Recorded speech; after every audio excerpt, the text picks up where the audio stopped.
waaw suñ problème mooy li sama collègue wax léegi ñii am nañu 4 mois de salaire yu ñuy fayul ñii am nañ 2 mois yoo xam ne fayuñu leen daanaka ñun ñoo bokk lu ñuy joytu ñun ñoo bokk même lu ñuy joytu waa ANAM xoolal jeunes yi bari nañu ñii ñoo ngi jóge gox bu nekk ñii jóge fu nekk kon yaakaar naa li ñuy réclamer mooy suñu droit sama collègue bi li mu wax léegi ñaata nit ñoom ñooy dugg ci géej gi di dee ñaata nit ñoom ñooy dugg ci géej gi di dee te li ko waral mooy ñàkk xëy ndax tey bu ñu xëyee xëy ñun ñëpp toog mooy ñàkk xëy bi moo amaat ci dugg géej ñu ñëpp ñu dem dee yi dama ne ñii ngi jóge Fatick ñii ngi jóge Mbour ñii ngi jóge fu nekk ñu ñëw di réclamer loo xamante ne moom mooy suñu droit li nga xam ne moom la ñuy joytu mooy nañ ñu fay suñu droit ñii dañuy jooy parce que dañ leen war a fay ñii dañoo war a renouveler seen i contrat fii yaakaar naa ne ñi fi jóge ñëpp ay jeunes yoo xamante ne li ñuy réclamer mooy lenn ñii nañu renouveler seen contrat ñii nañ leen fay seen 4 mois de salaire ñii nañ leen fay seen 2 mois de salaire am ñoo xam ne sax dañ leen fay ci suuf te yëguñu te loolu tey dañ ko war a wax mu leer kon li nga xam ne moom la ñuy jooy xoolal jigéen ñi ma àndal xoolal ñii xoolal góor ñi ma àndal tey bu leen neexoon ñu dem dugg ci mbëkk mi tey bu leen neexoon ñu dem sàcc mais ANAM ñoo leen jëloon ANAM dem na ba seen contrat yi jeex ngelawaay ñii na renouveler son contrat ngelawaay ñii na leen jox lim leen amel lii mooy li ñuy jooy metti na ci dem ak ñëw bi ñii ñëw nañ fi 3 fois autorités yi nga xamante ne ñoom ñoo may dégg nañu gestu ñii autorités yi nga xam ne ñoo may dégg nañu xam ne lii lu ñaaw la ci réew bon ki ñu mën a wax mooy Sonko Diomaye ndax ñoom ñooy réew mi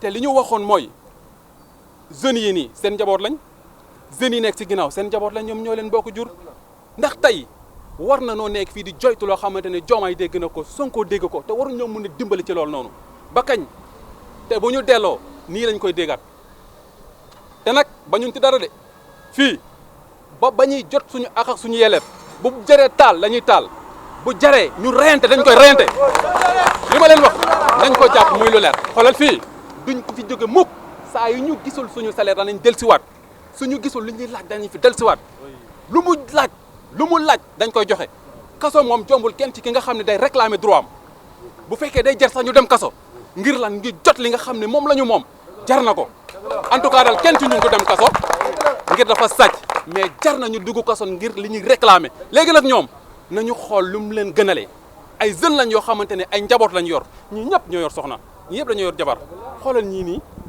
yor seen i jëkkër bàyyi leen fa jóge ba fii ñëw ñu waruñu woon sax nangu loolu tey bu ñu jógee ci lii ku ñu jox sa ak sa yelef nga dem liggéey ci xool nan nga yore sa njaboot ak nan nga yore sa kër lii la ñuy réclamer kon gars yi sonn nañ ne ñu dimbali autorités yi nga xam ne ñoo may dégg nañ ñu jàppale te xam ne li ñuy réclamer suñu ak suñu yeef la war na noo mën a renouveler suñu contrat muy benn ñaar war na noo mën a yorel suñu arrière salaire yi nga xam ne moom la ñu yorel ñu bokk ci réew mi ñu nekk ay jeunes ñun xanaa duñu ay citoyen kon duñ ay citoyen ah patriote yaa ngi nii di dégg mais lu xew kon nañ ñu jox lu ñu moom loolu la ñuy laaj merci beaucoup.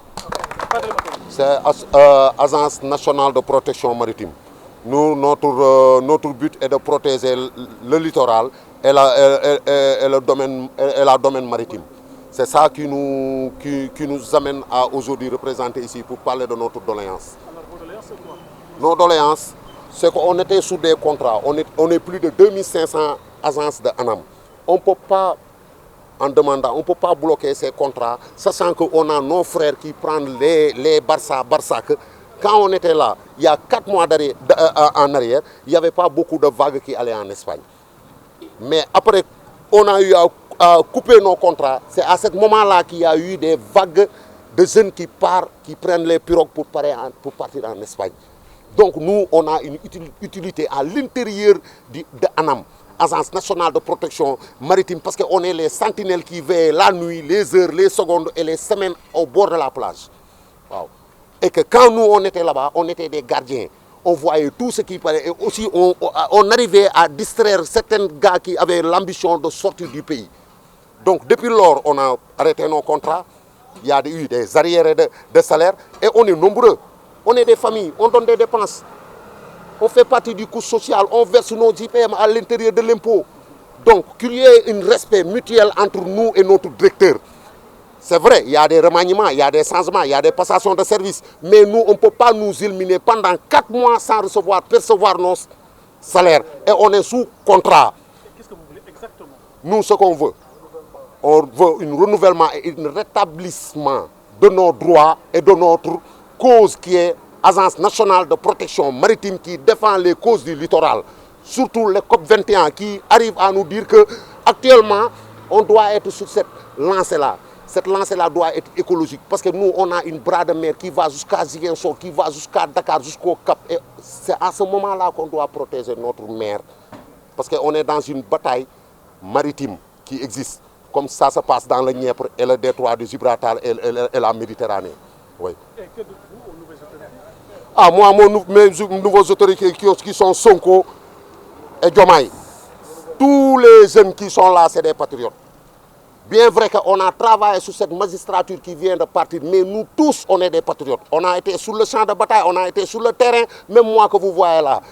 Je lance un alerte à Sonko et Diomaye, mes deux présidents, pour qu'ils prennent en charge, parce que c'est des jeunes. Si vous ne leur donnez pas la chance, ils vont prendre les autres bitumes, les autres endroits pour partir et sortir du pays. Et qu'actuellement, il n'y a pas de jeunesse actuellement au Sénégal. Va dans les autres travaux, tu ne verras jamais un jeune Sénégalais là-bas. Il n'y a que les étrangers qui profitent de notre richesse et de notre com. Et que je veux que ça change, qu'on nous donne nos droits, qu'on nous rétablisse et qu'on continue à travailler. Parce que beaucoup de foyers se sont divisés sur ça, beaucoup de mariages se sont écrasés sur ça. Il faut que notre leader Sonko et Diomaye prennent en charge le dossier de ANAM, Agence nationale de protection maritime. Il avait dit quand je serai président, personne ne va prendre nos places et les construire des hôtels et des quais. On sera libre de voir nos mers et respirer le CO2.